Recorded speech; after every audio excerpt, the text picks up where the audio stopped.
The first time I saw Marilyn that summer, she wasn't wearing the face the world knew. No shimmering gown, no painted smile, no choreographed charm.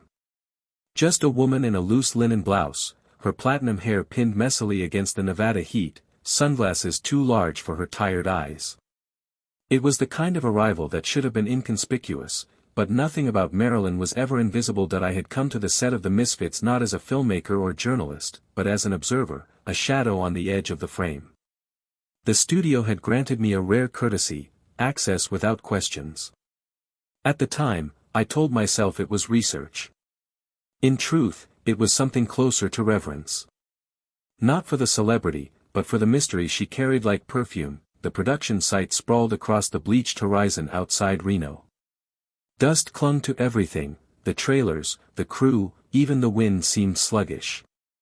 From afar, the film looked like another tragic Americana piece, cowboys, lost souls, wide-open pain.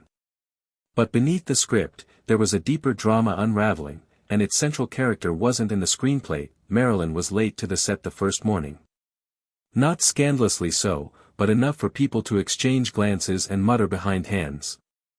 Clark Gable stood beneath an umbrella, stoic, almost amused, while Montgomery Clift kept to himself, eyes distant, chewing his lip until it bled. When she finally arrived, the silence shifted. Conversations paused. Even the boom operator adjusted his stance. Marilyn Monroe, America's golden goddess, stepped out of a dusty Cadillac and onto that scorching lot like a ghost pretending to be human. She greeted no one at first, as if rehearsing how to belong. Then, with a breath that seemed to cost her something, she smiled. Not the kind you see in posters, the real one. Fractured, searching. That I watched her that day through the lens of her surroundings, Arthur Miller hovering behind the script, pretending not to ache every time she flinched, the director, John Huston, pacing with a cigarette between fingers already stained by other legends. And Marilyn, caught between them all, whispering her lines to herself like they were spells barely remembered. There was a scene that afternoon, simple in theory. Marilyn's character, Rosalind, was to approach a group of men and speak with wounded hope. The cameras rolled. Silence. She stood, lips parted, eyes wide, but the words didn't come.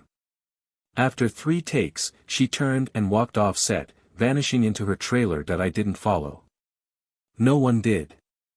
Not then. Later that night, after most of the crew had retired to the casino or their rented rooms, I lingered near the trailers. The desert had cooled, but the wind carried the weight of things unspoken. Her door creaked open and there she stood, barefoot on the steps, holding a drink that wasn't water and wearing a look that wasn't fear but something close to it. She saw me. You ever wonder, she said softly, if the camera sees more than people do? I didn't answer right away. I just nodded. She smiled again. That fractured one. Then I guess I'm in trouble. The door closed. And for the first time that day, I understood what kind of story I was really witnessing, not the one Huston was filming, but the one happening beneath the surface. Marilyn wasn't acting. She was dissolving, and I had a front row seat. The second morning, Marilyn didn't come out at all.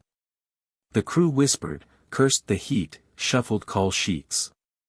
John Huston, who never wore urgency on his sleeve, lit a cigar and leaned against a sand-colored rock like a man expecting this.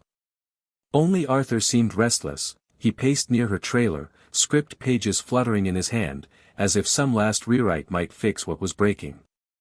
But nothing he could write would reach her now. Not with the words she needed, not in the language her wounds spoke. That I spent the morning near the catering table, pretending to sip coffee too bitter to enjoy. The sun was merciless. The air shimmered over the asphalt. And still, Marilyn remained hidden behind that flimsy trailer door, a door that stood like the last defense between her and a world she no longer trusted. She was unraveling, not dramatically, not with spectacle, but with silence. That's the thing about real collapse. It doesn't shout. It disappears, piece by piece. Around noon, a medic arrived, called discreetly by someone whose name was never revealed. He left 40 minutes later with his bag untouched. In the absence of Marilyn, the production tried to pretend. They shot B-roll. Gable filmed a solo sequence with stoic elegance. Montgomery Clift, raw with his own private pain, tried to flirt with the dialogue coach but couldn't hold the pretense long enough to make her laugh. Houston kept glancing toward her trailer, smoke circling his head like a halo made of ghosts. By early evening, when shadows stretched long across the dust, the trailer door opened. Slowly. Carefully. Marilyn stepped out, wearing the same clothes as yesterday. Her makeup was uneven, likely done in a small mirror by trembling hands. Her eyes scanned the lot like a child stepping onto unfamiliar ground. And yet, she walked with an eerie grace, the kind that can't be rehearsed, the grace of someone who survived more than they ever admitted. The crew didn't cheer. They didn't welcome her back. They watched. She made it halfway to the set before pausing, turning slightly, as if expecting someone to stop her, to say she didn't have to. But no one did. So she kept walking, each step like an act of defiance. Not against them. Against herself. The scene they shot was the dinner conversation, Rosalind's heartbreak, her disbelief that the people around her could be so cold, so casual with suffering. On paper, it was good. In Marilyn's mouth, it became something else. Her voice cracked in places the script hadn't anticipated. Her eyes filled with tears that weren't for the camera. When Houston called, "Cut," no one moved, even Gable blinked hard. Marilyn stood there, trembling slightly, staring past the lens. Not at anyone, but somewhere beyond us all. As if she'd glimpsed something we couldn't. Then, without a word, she walked off set. That I followed, slowly, careful not to catch up too quickly. She didn't stop until she reached the edge of the lot, where the desert opened wide and unforgiving. There, she stood with her arms crossed, back to me. "You think they'll remember me for this one?" she asked, not turning around. That I didn't lie. "They might." She laughed softly, bitterly. "No. They'll remember the dresses. The hips. The way I said, 'Mr. President,' like I meant it." She turned to face me. Her expression was bare.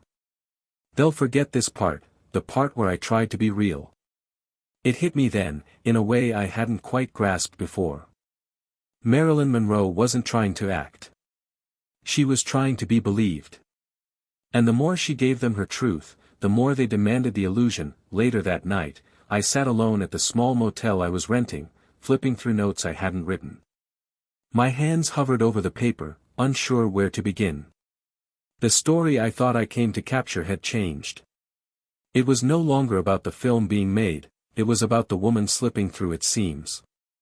A woman trying to be seen, not as an icon, but as a person exhausted by the spotlight that never warmed, only burned. That was the moment I stopped calling her Marilyn. In my mind, that night, she became Norma again, and Norma Jean was breaking. The third week of filming was a strange thing, both suspended in time and collapsing inward. Scenes were completed, yes, but rarely on schedule. Houston had stopped barking. He'd become quieter, more patient in a way that suggested not compassion but calculation. He knew now, Marilyn would not be driven. She could only be waited on, like weather or prophecy. By this point, the crew had split into two camps. There were those who still believed in the film, and those who had begun counting days to escape it. I remained where I always had, in between. An observer, slipping through shadows, collecting fragments of a truth too delicate to tape down. It was during these hours of not quite action that I began to notice something else. Arthur Miller had stopped writing. I saw him often, sitting outside his rented trailer with a yellow notepad resting on his knee, untouched. He watched her, though. That much he never stopped doing. Sometimes his eyes held guilt, other times confusion, and every now and then something sharper, fear, maybe. Not of her, but of what she had become under the weight of his creation. Rosalind was supposed to be her redemption. Instead, she was becoming her mirror. I remember one particular afternoon when the heat had become unbearable. Equipment sagged, tempers flared. Houston called a break and the crew scattered like ants freed from formation. I wandered toward the edge of the lot, past the grips and gaffers and into the dry brush beyond the cameras. That's where I found her. Marilyn. No, Norma again, she sat on a wooden crate half covered in a torn painter's tarp, legs drawn up, arms around her knees, hair pinned loosely and skin pale despite the sun. In her hand she held a cigarette she wasn't smoking, just rolling between her fingers like a worry bead that I didn't speak right away. I didn't want her to vanish. Do you ever wish you'd stayed, Norma? I asked after a moment, gently, her head tilted, just a little. Every day. The honesty of it struck me harder than I expected. She wasn't performing. She wasn't even thinking. She was just answering. But you made Marilyn, I said. She smiled, the corner of her mouth twitching upward like it was remembering how. I made her because they wouldn't take Norma. Norma was too messy. Too sad. Marilyn. Marilyn was easier to sell. I sat beside her, close enough to hear the gravel in her breath. Her voice was soft, but there was steel in it now, bent not broken. They want you to be their dream, she continued. But when you are, they punish you for not being real. And when you try to be real, they say you've lost the dream. I didn't know what to say. There was no retort that would heal that wound. So I asked, do you want to quit? She looked at me, not with surprise, but with a weariness that told me she'd asked herself the same question every morning. I don't know how, she said. Later that night, the studio threw a small gathering at one of the hotel bars in town, an attempt at morale boosting. Arthur came, stiff in a beige jacket, always observing. Gable showed briefly, nodded politely, then left. Cliff drank more than he should have and leaned too far into conversations. But Marilyn, she never arrived. That I left early and returned to the set, just to see it under moonlight. The ghost of the day still lingered. Empty chairs. Abandoned scripts. Lights hung like hollow stars from crane rigs, and in the center of it all, the stage where Rosalind danced. That I stood there for a long time, staring at the spot she'd occupied earlier, where her feet had barely touched the dust as she moved through a scene that felt like a confession disguised as choreography. She wasn't just acting, she was remembering something long buried in the folds of who she used to be. That's when it hit me. This film wasn't being made. It was happening. Bleeding out frame by frame. And Marilyn, no, Norma, wasn't performing in it, she was surviving it, and each scene completed was less a triumph and more a loss. Not of skill or poise, but of self. The next morning, she would rise again, rehearse again, vanish again, but I would remember the crate, the cigarette unlit, the voice that still belonged to the girl no one had prepared to become a myth. It began with a phone call no one expected to make and everyone feared to receive. The assistant director paced outside the production office, phone to ear, muttering reassurances to someone who didn't sound reassured. Inside, Houston sat alone at a folding table, staring into his cup of cold coffee like it might deliver a solution. Marilyn, Norma, had not arrived for her scheduled scenes. Not a delay this time. Not a late entrance with apologies in a whisper. She hadn't left her motel room. The knock went unanswered. A second knock came from a studio liaison with a duplicate key. Still no answer. They didn't break down the door, not yet. Not until Arthur arrived. He showed up without urgency, which made the fear worse somehow. Like he'd already braced for it. And when they finally entered, what they found wasn't tragic in the way headlines crave, it was quieter than that. She was sleeping. Alone. Breathing. But there were pill bottles open on the nightstand. An untouched script, dog-eared at the climax scene. And a single shoe lying on its side beneath the window. The doctor said she'd be fine, eventually. Exhaustion. Overmedicated. The kind of clinical language that never tells the whole truth. But I had seen enough by then to read between the charts. She hadn't tried to leave this world, she just wanted to stop being in it for a while. Production paused, of course. Crew were given 3 days off. Houston left town. Gable went hunting. Clift disappeared into someone's backroom bar and didn't resurface until the following Tuesday. Arthur stayed. He moved into a different motel, closer to the hospital. I, too, stayed. I didn't know why at first. Curiosity? Guilt? Or maybe I had started caring more than an observer should. I found myself walking the set in the evenings, tracing the same footprints she used to leave in the dirt, wondering how something so fragile had survived this long under so much weight. On the second night, a nurse called Arthur in. She had awoken, asked for him by name, though her voice was reportedly thin. I wasn't there, of course, but he told me later what she said, just one sentence that changed him. Did Rosalind make them love me? He said he didn't answer. He just sat there holding her hand, unsure whether to say yes and lie, or no and destroy the last thread holding her to the role she'd poured herself into. That sentence lingered in me for days. It wasn't about the character. It was about the belief that if she gave enough, performed hard enough, bled beautifully enough, someone, anyone, might love her, not as Marilyn, not as the icon, but as Norma. And the cruel part, they almost did, but almost is a terrible distance when you live inside a heart that never forgets its first wound. 3 days later, she returned to set. To camera. To us, but something in her had gone missing, like she had left behind the last bit of herself that believed in second chances. She performed the remaining scenes with eerie precision, not from passion, but muscle memory. She smiled when needed. Wept when prompted. But the light was different. Dimmer. As if the soul behind her eyes had pulled the curtain halfway shut. Still, Houston called it brilliant. Arthur watched her with the eyes of a man who had loved a star and lost a woman. And Montgomery Clift, bless him, gave her quiet glances of solidarity. He knew what it meant to unravel in public and survive anyway. The film wrapped 2 weeks later. There was no party. No champagne, just a whispered goodbye, a bouquet left in her trailer, and a silence that followed her like a second shadow. I remember the last time I saw her. She stood by her car, door half open, script pages held to her chest like old love letters. She looked at me, not as a journalist, not even as a friend, but as someone who had simply stayed long enough to see behind the curtain. You saw too much, she said with a small, sad smile. I saw just enough, I replied. She nodded, tucked the pages into the passenger seat, and drove away, not fast, not dramatic, just far enough to disappear. Months passed. The Nevada sun that once blistered our backs had softened. The set of the Misfits was long dismantled, props sold, costumes returned, dust reclaiming its dominion.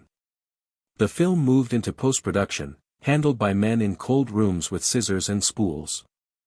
They would decide what to keep, what to cut, what to call truth. I stayed in Los Angeles longer than planned. Not for Marilyn. For Norma, because once you see someone beneath the myth, you can't unsee them. You carry them. I didn't reach out. What would I say? That I'd watched her slowly disappear, piece by piece, beneath a spotlight that never dimmed? That her softest moments spoke louder than any monologue, so I waited.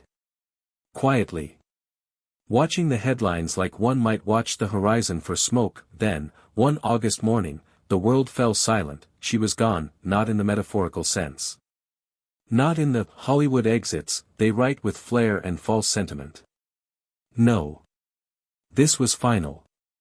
The kind of departure that leaves behind only questions and a stillness you can't clean up. I read the bulletin on a cafe newspaper: Marilyn Monroe found dead in Brentwood home. The words blurred as I stared at them. Not because I didn't believe them, but because they felt rehearsed. As though we had all been waiting for this final act, ashamed of how unsurprising it had become. The report spoke of barbiturates. Of a phone left off the hook. Of unanswered calls, but they didn't speak of the woman who sat barefoot in the desert holding an unlit cigarette. They didn't speak of Norma. The funeral was small. Too small for a life so vast, so mythologized. Arthur didn't attend. The newspapers made a point of noting that. Joe DiMaggio stood vigil, as he had in life and now in death, and in those gestures, something tragic and noble coexisted. I didn't go either, not because I didn't care, but because she once said to me, if I ever disappear, remember the part of me no one else saw. That's who I really was. So I honored that. Instead, I went back to the edge of the Nevada set, where the desert still hummed with wind and ghosts. The crate where she once sat was gone, but the space it occupied remained sacred somehow. I sat in its place, eyes closed, recalling every moment she wasn't being Marilyn. The flinch of her fingers. The way she whispered her lines like apologies. The loneliness she carried like perfume, and I remembered something else. The final line she ever delivered on camera. It wasn't from the script. It came after Houston had already yelled cut. The boom mic had caught it anyway, almost by accident. She'd turned to Montgomery Clift after a take and said, "I hope they find something beautiful in all this sadness." It was tossed off, unguarded.